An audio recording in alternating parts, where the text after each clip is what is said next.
Hello, everybody, and welcome back to another MasteringRuneterra Squadcast. I know it's been a while. I said we would be back last week, and then I forgot, and I just didn't send out an invite. It's my fault. I apologize. We are back now. I mean, we might have to skip next week because Christmas is coming up and all that stuff, but we're trying to be on a regular schedule once again. We're glad to have you guys watching. I'm joined by CardGamer, Yangzera, and Phansora today, and we've just completed Worlds. Guys, what did you guys think about the Worlds tournament? Like, let's just get right into it today. I personally watched most of the games, and I thought the quality of play was phenomenal, and I thought there were some really interesting decks. The one thing I was very sad about, though, is that nobody discovered Acolytes in time for Worlds. Yeah, I mean, Worlds was... Oh, go ahead, Phansora. no, go ahead. Worlds was really exciting. I think I watched almost every game. I really enjoyed watching it. There was a few players who really stood out to me, I think, in terms of quality of play. Some players that I didn't really recognize as much before the tournament, and some players that I knew would be insane going into it. And I think we got a really good winner out of it, too. I think, Aragorn played very, very well. Very little misplays throughout the entire tournament. Brought a pretty well positioned lineup, and definitely an exciting winner to watch as far as the storyline goes, especially if you were kind of aware of the EU scene a little bit. The guy's been having pretty solid results for a little while now, but he was always kind of doing it on weirdo fringe kind of counter meta decks, and it's kind of what he made work in this event too. In some of his in the lineup choice as a whole, and in some of the techs as well. So I really enjoyed it. I personally didn't. I watched maybe half of it, and so I didn't see much of Aragorn coming into the finals. But the runner-up Teddy, I saw a lot of his plays. He played extremely well, I thought. Yeah, yeah. I'm also happy that Worlds has created a double Origin deck. We have a first double Origin deck in the game. And, people were building that outside of Worlds, but, we got to see that shine for the first time with, what is it? Kane Aatrox. Mm-hmm. Yeah, double Runeterra champions ended up surfacing as a viable archetype a lot faster than I thought it would. Mm-hmm. I kind of expected it would take a lot more time for these Runeterra champions to gain more cards in their card pool before we started seeing things like this, but Aatrox and the Cultist just blend so well together, and we saw that at Worlds, and I'm sure everybody's seen it on ladder today and over the past week, especially since we've had the hotfix. But before we get into that, Yang, what did you think of the Worlds tournament and everything? I don't know. I watched every single game. It was really nice to watch. I was sad that none of the people that I was testing with made it out of the groups, which was Micah's and What Am I. Ironically, they got placed in the same group. They were in the different group, and then I started playing with both of them, and then the very next day, Riot announced that the groups were changing, and then they ended up in the same group. So wow, what am I doing actually? And I ended up helping both. I just didn't share any information. I was just being there, just playing decks for them and everything. It was really fun to watch. I think the quality of play was very high, and it was kind of expected. The decks were kind of expected for people who were actually playtesting the decks. But still, Talia Ziggs caught everyone by surprise. I don't think the deck was actually very good, but it just won the games it needed to, which was fine. And then I didn't actually try. I didn't help Teddy, but I was playing in his Aegis team, in the EU Aegis team, and I know how they prep. They prep really well. Korashi's a very good partner for Teddy, and I think they deserve everyone who was there deserved to win it all. So it was pretty exciting. Also, props to the studio thing. All the casters are amazing. The in studio event was really nice. For the first time, we saw an event where casters were talking to each other, not to a camera, and it felt alive. I don't know. It felt different. It felt good. Yeah, I'm really glad you brought that up, Yang, because I wanted to touch on that as well. I thought the production quality and the live studio was phenomenal for the world's environment and for the broadcast. Having everybody there in person, being able to look at each other, take visual cues off of each other without a delay. I don't know if you guys know this, but casting with somebody when you're on Discord is a lot different than casting with somebody in person. You end up stumbling over each other a lot more when you're on call, and it's a lot more difficult to pick up exactly where the other person leaves off. There's delay involved in everything, of course, with the back and forth through the internet. So I thought the live cast brought a lot more energy, and it made it a much higher value event. And I thought that they did a phenomenal job of it.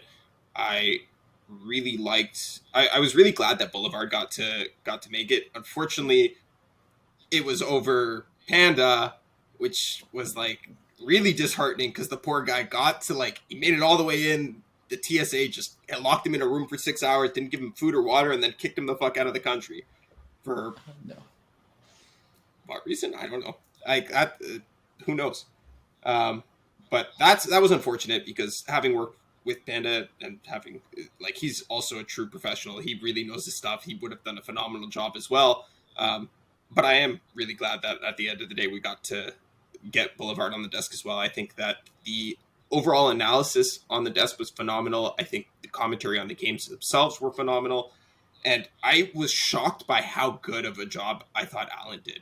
I was a little bit worried going into it when they announced that Alan was going to be casting, because I have seen Alan's streams, and Alan can be a bit blunt.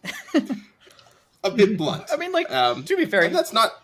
He was still a bit more blunt than the casters generally try to be, but no, he was still. It worked out, and he was very sharp with the lines he was finding. I think. Yeah, I thought he did a phenomenal job. Yeah. All his criticisms were accurate and on point, and nothing was over. There was never a point where there was a criticism thrown that wasn't deserved, and never was there a point where there was a criticism thrown that I thought, wow, that was kind of harsh. Maybe you should tone that down a notch. And that's what I was worried about going into it. And it just never happened. And I thought it was phenomenal. I really, really enjoyed the show. I hope that maybe next year I can be a part of it as well. But we'll see. Mm-hmm. Yeah, Alan did a very good job. I think everyone did a good job, but there was definitely, as far as, Alan throwing some criticism that was maybe a bit too harsh, there was, a game or two he casted where there were some interesting experimental lines, we'll say.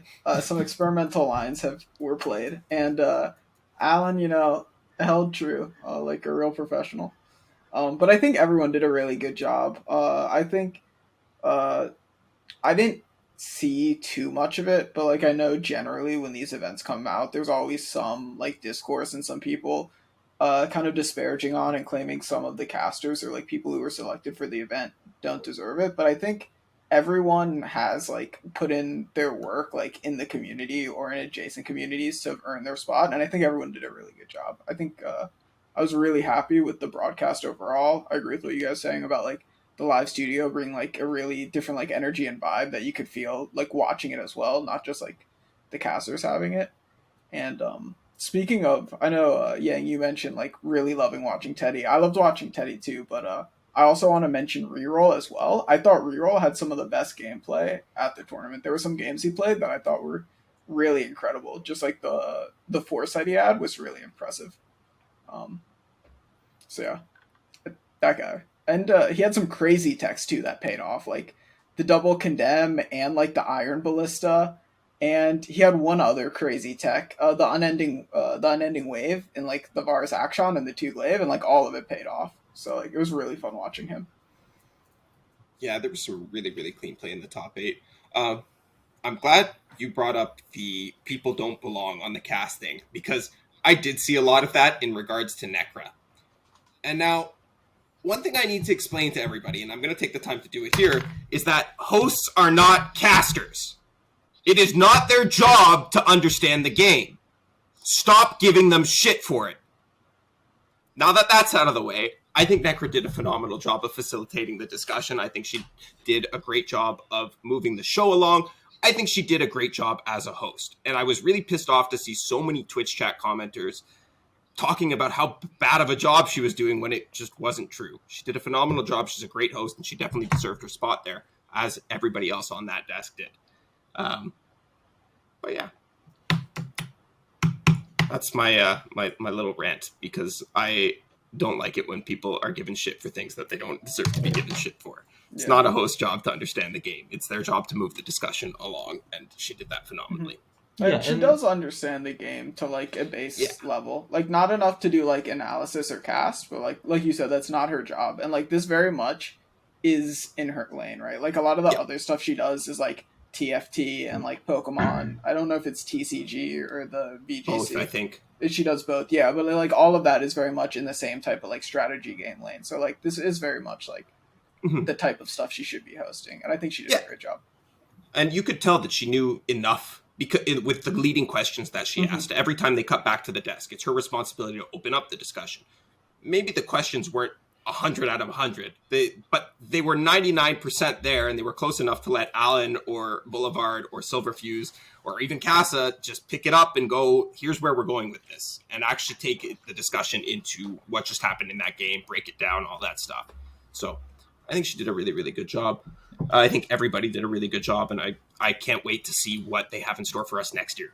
And also, like, I wasn't really in the game last year, and like, would you say this is a marked step up in terms of like production quality and just like the feel of the World's broadcast compared to last year's?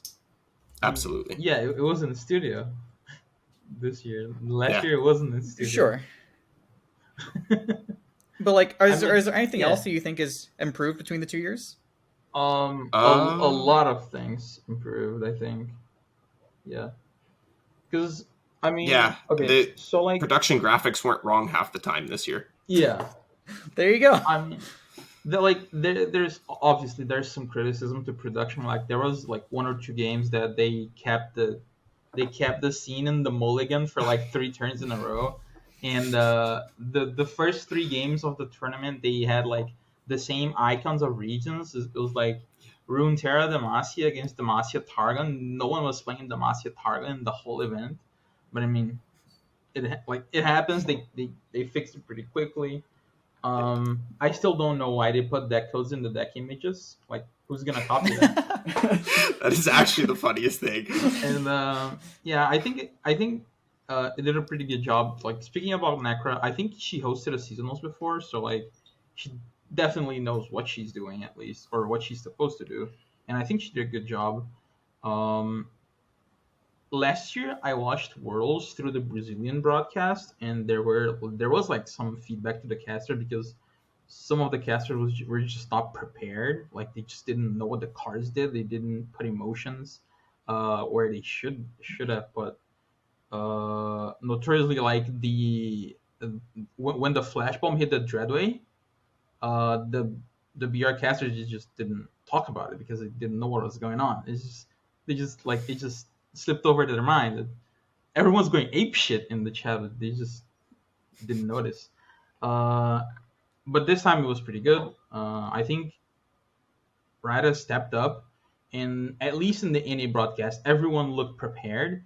Even like Casanova, we know Casanova's not been like in the Runeterra scene for a while, but he was definitely like very sharp, and you could tell he studied for the event at least. That was pretty good. Nice. Yeah. So that about sums up everybody's World experience, I think. The next major tournament we should talk about is the MasteringRuneterra. I think it's $1,000 prize pool again. Yep. On Saturday. It is a $20 buy-in, which is reasonable considering it's $1,000 prize pool, and it's on Saturday, the 17th. So you guys should sign up and participate. Are you guys gonna play? I will. I might. I have to maybe work on an article, but if I can get it done in time, I'm gonna be playing. I plan to play on some in the future for sure. Just a little bit busy right now. Yeah, I have.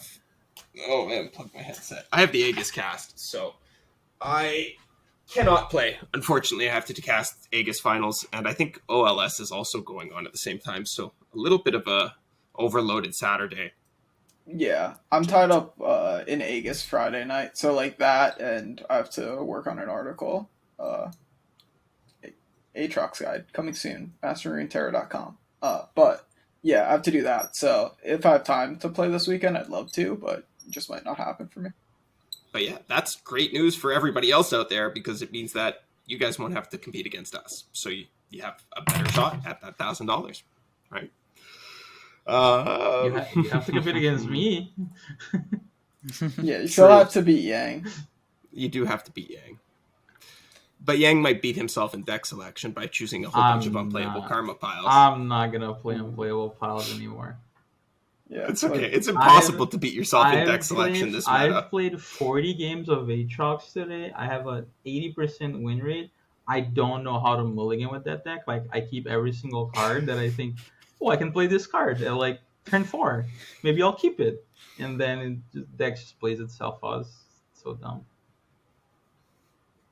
I will say, unplayable karma nonsense is looking very tempting, though, before the champion strength nerf, which we'll get to, but it was looking something. I don't know.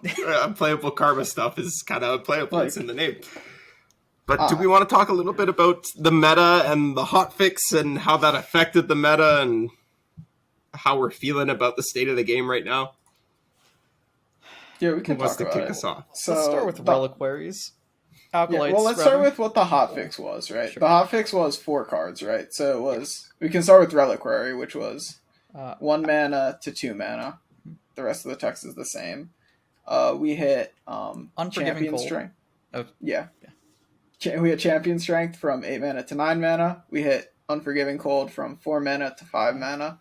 And we hit Blooming Cultist. We removed the attune. And those were the 4 nerfs that are going to be the only nerfs we get for about a month. I think in about a month we're going to get the next balance patch. That sounds about probably. Because they have the ride vacation and then seasonals is like the 20th? 27th? 27th, I think. And then like they're probably... Ride does, the 10-day special to get ready for seasonals on the new patch. Who doesn't love that? Yeah. Even Hearthstone is doing it. Are they? Yeah. I like it, actually. I really do. I wish there was a couple more days, but I do like it. But okay, let's talk about the meta. The meta game is kind of Aatrox, it's Varus, and it's Seraphine. That's it, right? Like, there's... Reliquaries were there. We had Acolytes, but they're gone now. That nerf hit that deck pretty hard. Thank God. And that with deck was Acolytes boring as hell. Gone, aggro's... Yeah, I kind of agree with you, but, like, aggro was kind of playable because, like, Acolytes were playable. And, like, now neither of them are playable. I mean, we also had a number of, like, champion strength decks, which are now a little rougher. Because the 8 to 9... Now, granted, people aren't actually playing Ruination and Buried in Ice decks. But it does matter that you can't get out ahead of those cards anymore. Yeah. Why aren't people playing Buried in Ice? Because those decks are bad. That's the thing. It's Buried like the other decks are bad. Fucks Aatrox, though. You'd need to play Failure. Like, on paper, a Ionia SI deck with, like, Denies and Ruinations and Vengeances are good on paper. The rest of the deck just isn't there. Exactly. Like, the tool should be good, but, like, when do you win the game? Like, Aatrox is just going to, like, eventually win the game because they just, like, they draw, like, 2 cards for free every game. They keep Aatrox in the opening hand and draw a second one. Yeah, like...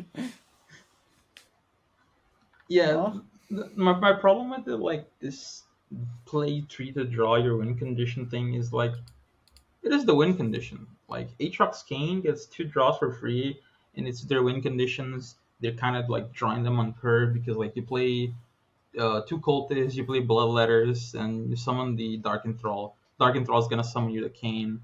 Kane's going to be a Darkin, and then he's going to summon the Aatrox, and, like, you play the same card every single game.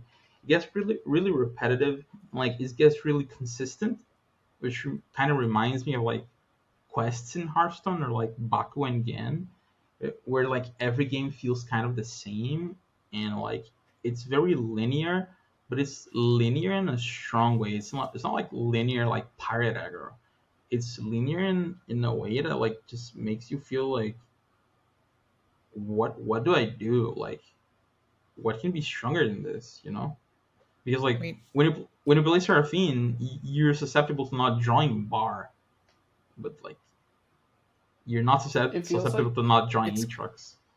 it feels like linear, like how Nasus used to feel linear. Like there's more consistency that Nasus had, but like back then, like the consistency Nasus had was kind of insane for a deck, right? I was Like gonna it's say kind of like that. it Almost. reminds me of peak strength Sundisk, where you have the same thing where you're tutoring from your deck, and like it's a little different. That like obviously Sundisk is different than drawing Kane and Aatrox, or yeah, but it curved out very similarly, and it also felt like, oh, they're just working to something, which they eventually get to every game.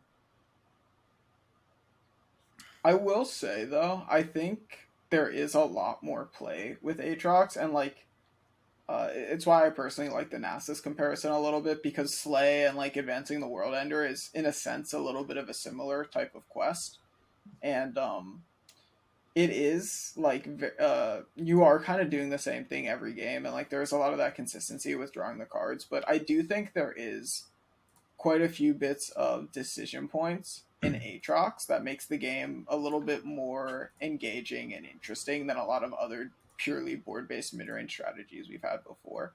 It is too powerful, but like I think it's at least a little bit of an interesting too powerful thing compared to some of the stuff we've had in the past. But yeah, it's one of the best things in the meta. I think the most interesting thing to see in the future is if Demacia or the like Runeterra, like Cultist Kane, Aatrox will be better. I don't know if one is going to be objectively better, right? We were talking a little bit about it before we started recording, how one hits some matchups better, the other hits the other matchups better. So I don't know that we'll ever come to one is just the best, right? I think it's just Aatrox that's the best at this point, and I think it'll continue to be that way. Yeah, I like, don't... Go ahead. Go ahead, Yang. Okay. So like it's basically that when you're choosing between Aatrox Vayne and Aatrox Kane, you're basically choosing between Tumble and Unforgiving Cold. In the sense that like in one deck, you're going to pressure other mid-range matchups. You're going to like win the board, like you're never gonna lose on the board. And in this the other version, you're gonna pressure your opponent outside of your token turn, because one thing Seraphine Bendel does pretty well against Aatrox Kane is like just survive their token turn, and then you know for a fact that they can only like threaten lethal against you. Obviously, outside of like a Kane spell when he's flipped and everything, they're only gonna pressure in their next token turn.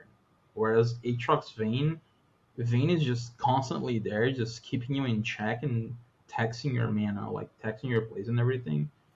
And I think it's just a matter of like how fast you want to get to your win condition.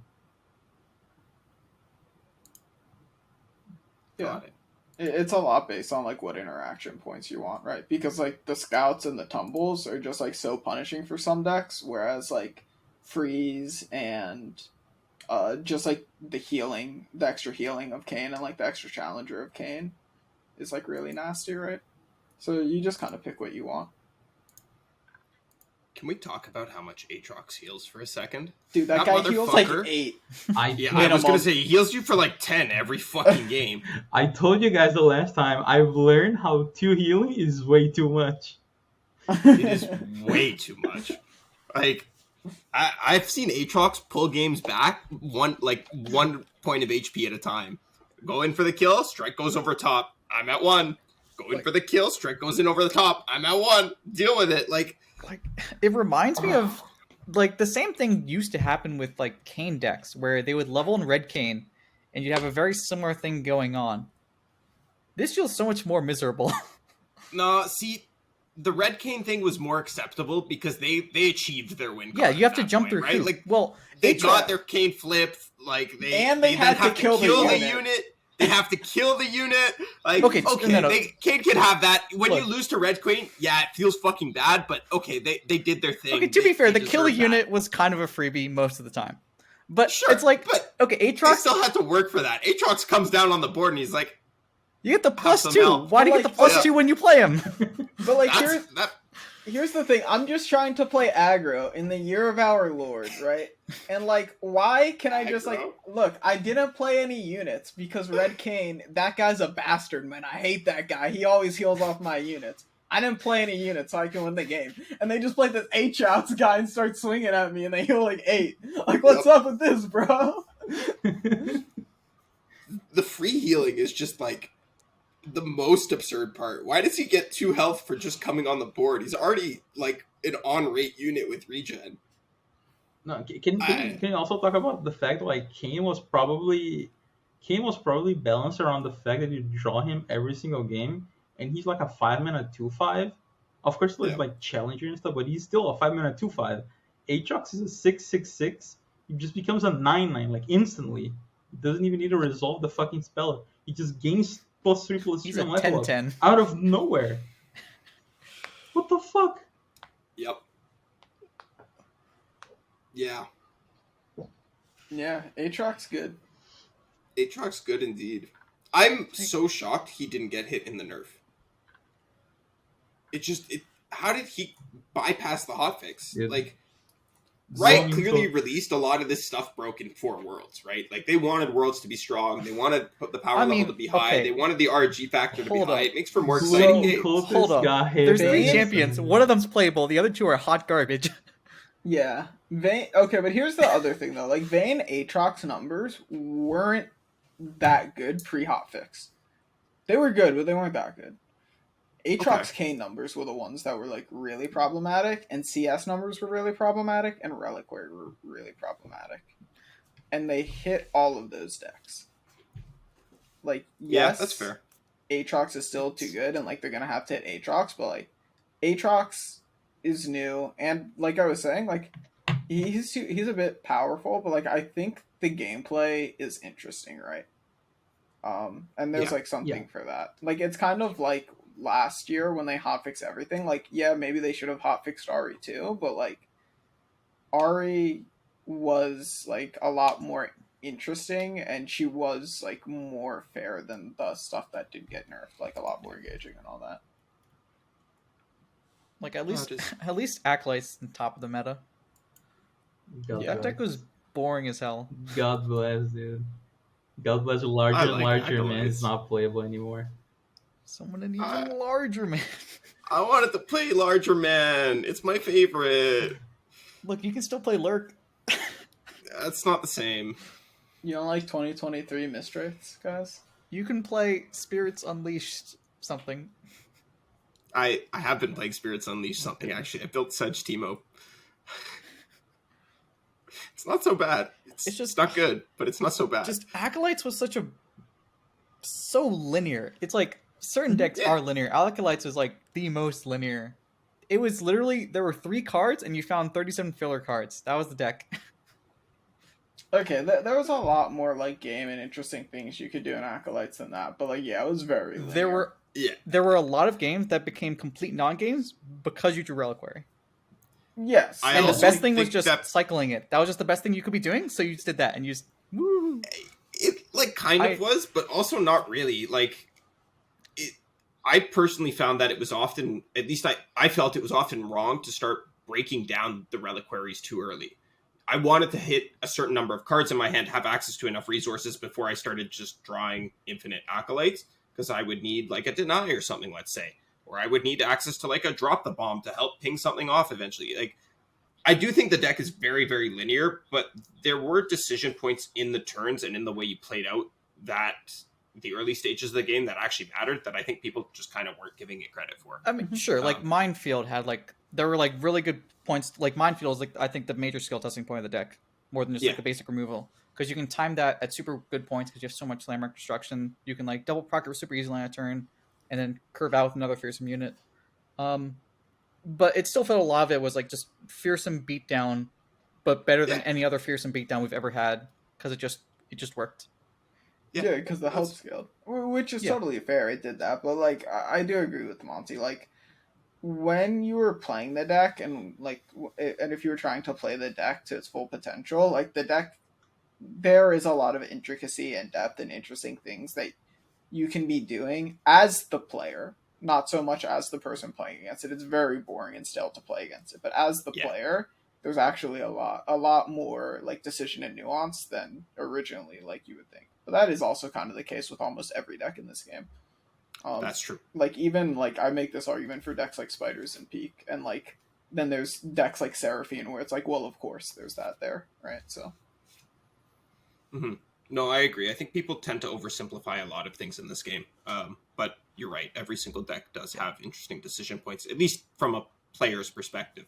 Not every deck lets you engage with it as an opponent so nicely, but you have decision points as the player. That's part of what makes lore such a great game. I mean, I personally thought that the Acolytes deck was way more interesting when I drew badly. Like trying to figure out how to, because when you don't quite draw Reliquary or Devout, you're kind of playing a fairly bad deck, and you need to like there's certain key pieces you really need with that deck. I think it's kind of scramble out things where you're like your Acolytes are a little off curve compared to what else other stuff you can playing, and then switching over to a Ziggs game plan. I thought those games were very interesting. I just think that like a lot of games just felt very much the best thing I could be doing was too linear. So I don't know where the final lists ended up, but I jammed Wastewalkers into my list because I felt that, one, the original game plan was too linear. Yeah. If they could block Fearsomes, you were never getting through, and like they can remove Ziggs if they can block Fearsomes more often than not. So I wanted some redundancy, and I felt that those added a lot to it. Also, it was like, you guys know the Talia Ziggs list that I always play? Well, now it's better. It's just Ziggs. It was the same deck. I got to have my fun, finally. I had my spot in the metagame. So I was pretty happy with that deck. I'm a little sad that I can't really play it anymore, but it's probably for the best that they did nerf it. I mean, you can play the Black Flame Talia Ziggs now. I have been playing that, actually. I played that right after. The Worlds? I don't think that... Yeah, I played that like the day he won. The deck is reasonable. It's not terrible. It's Talia Ziggs. Like, the Black Flame does cute things. It doesn't solve the deck. The Will card hits the meta really hot, so like that probably makes it better than Vandal, but like it's just doing the Talia Ziggs thing, which is like pretty solid into some of the decks. I will say though, I am a little bit sad Acolytes got nerfed because, dude, if Acolytes stayed in the meta, I would have pioneered the Sivir Acolytes technology. Dude, that shit breaks the mirror. You level Sivir so fast, and then like, how do they ever block you? That sounds really hot. I saw somebody playing Nocturne Acolytes. I thought that was really interesting. Yeah, and then I saw people playing Mono Shurima. I had a lineup ready. It was the original Ziggs Acolytes, and then the second one was Talia Targon Acolytes, and then the third one was Nocturne Acolytes. And it's just Talia Targon. It's just you play Talia and Chip. Yeah, based. And it's just based. This is why not just play mono though? This is triple monkeys level of deck building. Yeah, that's so Acolytes and Monkeys are the same deck in my eyes. Like they feel this exact same thing. I was so sure that Acolytes was going to disappear after a week, the exact same way Monkeys did. Nah, it wasn't. Well, the thing about Acolytes is like the Acolytes were buffing health, and like as the player playing against it, you just see them growing. Like my opponent swings with a 4/3 Acolyte into my 3-attack block, and I'm just like, what are you doing? Just wait for one turn and grow this thing to like 6 health. I'm never gonna be able to block it again. Like no, they don't want to wait. They just there's a lot of really bad Acolyte players. You're right. They would just slam and. I mean, when you just faced a good player, like you knew how strong the deck was, and like one of the things I didn't understand, like Rite of Passage, it just summons the Reliquary even if you didn't destroy it. Like my opponent past turn 1, I was like, thank God he didn't draw the Reliquary. He played it turn 2. I aftershocked it. Turn 3, let's go, baby. Rite of Passage, Acolyte, and he just starts spamming this thing over and over, and I'm like, I can't even remove the thing because I wasted my Aftershock. I just want to die, dude. My God, such a terrible deck to face. Jesus.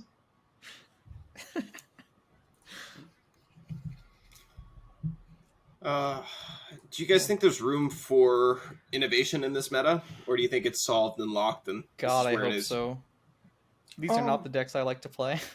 Things will probably evolve to some extent. Like, I think it's really naive to say the meta is like fully evolved when we had a hotfix like 2 days ago.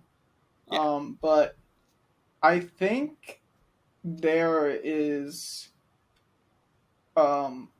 something we didn't really have for Worlds, but there's actually starting to be a bit of a clear distinction in power in what is actually like the best decks. So even as the meta evolves and stuff comes up to counter it, I think Seraphine and Aatrox are going to remain pretty strong pillars of the meta. Yep. Like Bandle, Seraphine, and Seraphine in general was one of the stronger things on like the World's qualifier patch, but I don't think it was like that deck. Like Seraphine in some regards was probably like the best one, but like I think with Signpost, like Bandle Seraphine is kind of like that Seraphine deck right now. Like it's definitely the best one, and like Aatrox is really insane, as we've talked about. I feel like there's got to be some like anti mid range deck that's running Failure or something to beat like the It's Aatroxes. such Teemo. I was thinking of Timelines actually. I've seen a few people playing some Timelines. Timelines lets you play Buried in Ice, which is pretty good into the Aatrox decks. And it also, like, I don't know about the current Seraphine decks, but that's what like Prodigy and Tankbuster brought to beat up on Seraphine for the Worlds qualifier as well, or at least be favored into it. I don't think Timelines is beating Seraphine. Yeah, I don't think so either. No. It was Not Bandle Seraphine. maybe not Any Bandle Seraphine. deck- It was better into like SI Seraphine. Yeah, SI. Any deck that's trying to win only on their attack tokens is not very good into Bandle Seraphine. Yeah. Have you guys been experimenting with any fun brews? Oh, I was playing Ryze. Yeah. today. Ryze I Victor, won- right? I won 8 games in a row. But it was Impossible. it was not like actually Ryze, it was just Seraphine Victor. Wait, One so how many of Ryze. the games did you win with Ryze? None. I No. drew But he was in the deck. Ryze. I drew Ryze in like 5 games. I just used them as this discard fodder for Rummage. Yeah, that's Wait, that's what I brewed with Ryze too. is this the It's one just- Ryze deck? but- yeah, it's like it's a one Ryze deck. I'm playing in the Ryze region because I can do the thing where I go what's the name of Payday? the card? No, what's the name of the card? Trinket. The scout one. Oh, Feud promotion. I just go feud promotion that's field into promotion. Victor into Payday and just kill people. And then like you can play gift from beyond on the top of that. It's funny. yeah. Interesting. I No, was that is looking at very Ryze funny. region, and I realized Ryze region is the perfect complement to Mecha Urinals. Right, Think you're saying about you got all the... So you're running Bandle City Ryze, and you get all the fodder from PNZ. Yeah. It's great. You should all build it and find a 40 card list that I can play because mine did not work. Why are we not playing Bandle City PNZ? Are we getting other Because you get cards? you get access to Vision and Entreat and Field Promotion and How important is Untreat in that style of deck? I don't know. I was Okay. just throwing cards together. Like, Vision I see, but the other one I I'm don't not being super serious You with see the this. vision?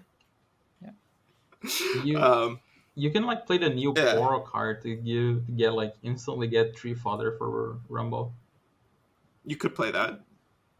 Okay, the new Yeah. Poro card is the funniest shit to hit in Vandal Seraphine off of Conch. Just like, It's a lot of fucking if Poros. you play it after bar, it's 1 mana for 3 blockers. Like, It's kind of fucked up. Yeah. One of It's the- kind of fucked up. Not gonna lie. One of the things we were testing in the world's server with Micah's was a 3 Seraphine 1 Ryze deck, and it's just basically bar, but it was like a Pursuit of Perfection deck, and you just play like every single generation, and that thing it just plays Pursuit on turn 6 or 7 very consistently. It's just crazy. That's fucked up. Ryze is interesting, but his region is not that good, and his win condition is not that good. They're holding Ryze back by not letting Poro Cannon be in his region.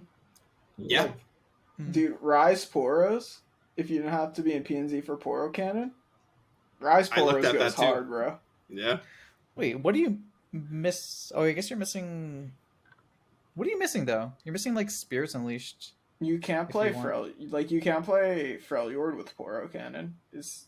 Well, can't you go in PNZ and then you have like Iceborne if you want, or Aurora Borealis and Porosnax? Iceborne is targeted, so you don't get Iceborne, but you do get Porosnax and Borealis. Yeah. Okay.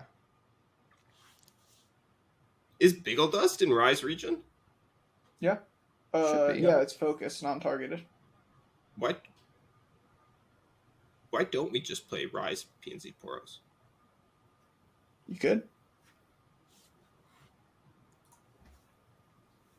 Is this the future of Ryze? Huh. Is this the future? Yeah, because I looked at Ryze Poros too, and the one conclusion I came to is that you needed Poro Cannon. It just wasn't worth it. But you get all the Poro cards. I guess you don't get the Scout the keyword Poro. Yeah, the Ornn Poro. Is this the future of Ryze just being relegated to a one-off? Like the complete opposite of Jhin, where people thought, oh, I'm just going to play one of Jhin and just play it like full aggro. And it just became a 3 Jhin deck that needs Jhin every game. And instead Ryze, people want to build a Ryze to like win with the runes. He's actually just a one-off to play the fancy cards. I mean, Ryze isn't like an actual card. I'm pretty sure he's just like Riot Games was like, so one of the card designers was just like, hey, you guys remember Hondens from Magic the Gathering? I love Hondens. What if we made them in Runeterra? And then they made Ryze. It's just like, oh, have you guys seen Avengers Endgame?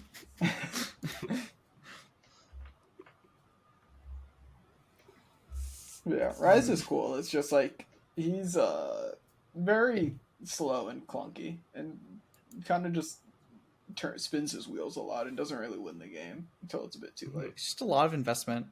Mm-hmm. I think the only problem with Ryze is the 6 board space limit. That hurts him a lot too. Yeah, board space is kind of a clunky issue for him for sure. But I guess they couldn't have designed him to like have his landmarks go into like a separate field, because that would involve way too much rigging. That would make too many other things broken to make landmarks work like that. And I think Ryze would like legitimately be like very, very strong if like his landmarks didn't have to take board space, because then things like Eye and Portal Palooza are actually good cards with him. That's true. That's true. I'm still pretty convinced that the best way to play Ryze is to not play for his win con and to just use him for his region. But then looking at the region is not that good. I agree. The best way to play Ryze is to not play Ryze. Yeah. That is exactly what I was saying. Glad you were able to pick up on that one, CardGamer. Okay, we're not trying to bait our viewers into losing LP. What about Kale, guys? Who? Kale? Who? Kyle. Have you seen a Kale? I haven't seen a Kale. See, I thought Kale was good when the level up didn't say round start, and then I read it and it said round start. Yeah, I think Kale's design is very cool. I think Kale's is a bonkers card. I don't think Kale is a good card though. I think they should just make it not round start, it's just 11 power, and then they compensate in some other way by reducing the starting. He would be so broken. Yeah, you don't want Kale like that. Well, like I know Phansora, I know you want Kale like that, but like the rest of us don't want. I Kale like combo that. decks. This is fun. I want to play Thornblade Kale. I played Kaisa. That was the best I've ever done. I don't want to be playing against Battle Fury bullshit on Kale. Why not? Okay, to be fair, I think a Battle Fury Chaotic, I don't think that would necessarily be good. Would it not be good? They just No. play Kale on 6, on 7, just a Battle Fury here. No, I'm saying you remove the restriction for round start, but you compensate with like maybe dock a health and then dock 2 power, so she starts at like 1 or 0. Like what's gonna happen is like what's gonna happen is like the best way to play Kale is just gonna be like some really annoying, degenerate, like uninteractive like combo deck where they like play Kale out when she's already like flipped after she's hand buffed trying to kill you, and they have like a bunch of protection up, and they're like, all right, can you interact? Yep. Nope, I win. Oh, unlucky. Go next. I also Do played you Fizz have Ribbon. Unforgiving Cold? Do you have Unforgiving Cold? No? Good luck. Yep. Speaking of Unforgiving Cold, that nerf I think is definitely impactful, but like the card is still very good. It's like it's harsh wins and like pretty much harsh wins. Sometimes it's a little bit better, sometimes it's a little bit worse. But it's actually way better because you don't have to play Freljord. I saw people talking about how this would mean you would never run this in Freljord, and it's maybe true, but it also is very meta dependent whether this or Harsh Winds is better because of the Expanse's protection? Because this still beats Expanse's protection compared to Harsh Winds. Unforgiving Cold is your only shot against Spell Shield. If we have the current meta continue like this with like a huge cultist presence, you might still consider this over Harsh Winds. Yeah. It'll depend on a couple things, right? Like the prevalence of Spell Shield and how much of a cost is it to like turn on Unforgiving Cold for your deck. Yeah, because it's a different cost for different decks. Sure. Yeah, I don't know. I was playing Sedge. I brewed that Sedge Teemo list, which is like weapons abuse with overwhelming units. It's not traditional Sedge Teemo. And I was playing the Unforgiving Cold in it because I was like, haha, broken card, I need some survivability. I took it out after one game post nerf because it just felt so bad,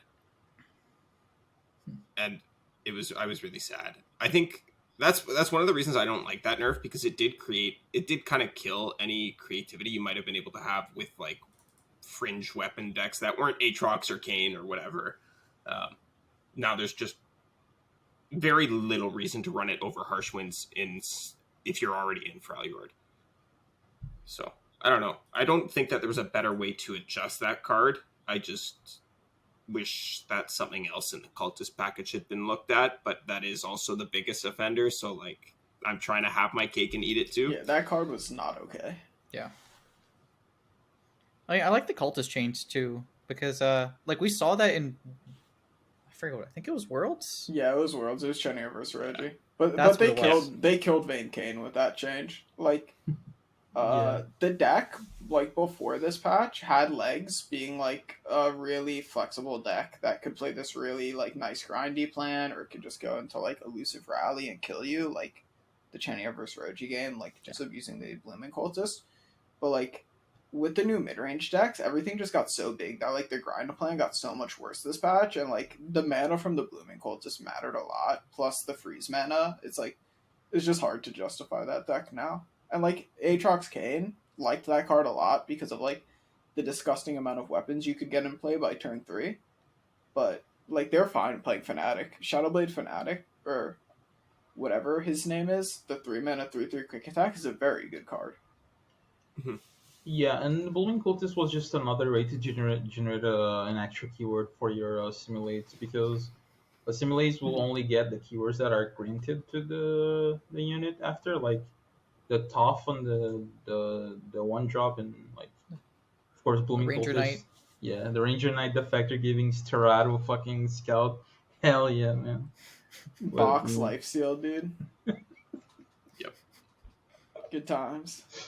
Oh my god. I didn't You realize thought that Aatrox also copied healing 2 negative. was a lot. You ever seen a Zeratu heal like 10?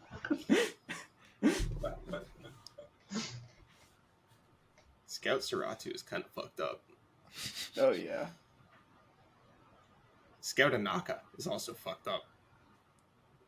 That The card Darkins is so are just good. kind of fucked up. Knock is That nuts. guy is so nuts. He's so good. Dude, you like put that guy on a Ranger Knight on like turn 4, and you like swing twice. The next turn you're just playing like 1 mana 4/4. It's just like, Yeah. alright, cool. World Ender discounted 2 as well. Like, I love it. You're mad sick. Yeah. And they can't kill it. It's a 4/5 top. Remember when Owen Hawk was good? Yeah, me too. Dude, Yeah. what do you mean? We play that in Thralls. Remember when not every single unit in the game had access to tough? Tough is a really good keyword. Jesus. Yeah. Tough. We talked about this a while ago, but tough has low-key been one of the best keywords in the game forever. The fact that Dark and Aegis is printed just means, like, Flock is not a good card anymore. Like, Playing It's Flock so in the year sad. of our Lord 2022. Look, Yeah. I want to so badly. dude, Let me- I can't, like, alright, at the start of this year, people on this show were telling me Flock needed to be nerfed. Look at yourselves now. That's all I I have never to said say. that. I'm pretty I sure still you- think Flock needs I a nerf. remember. Flock is the thing keeping that entire archetype on life support. What do you mean? I hate Flock. I think Flock is so overpowered. it. Dude, Dude, you Flock know needs what I Flock hate? It's fine. I hate the Minotaur, the 5 mana 4/3. Oh, the camp block? Yeah, Oh, I the like Fallen blocking. Reckoner. Man. I like blocking with my units. I'm surprised that card is I- still not seeing more I play. like I guess having Noxus a is just a board. shitty region. It just doesn't have a lot of homes. It's hard to make it work. But not, come on. Look, they already got rid of Boom Baboon. Let me keep that guy, please. I'm running out of those effects.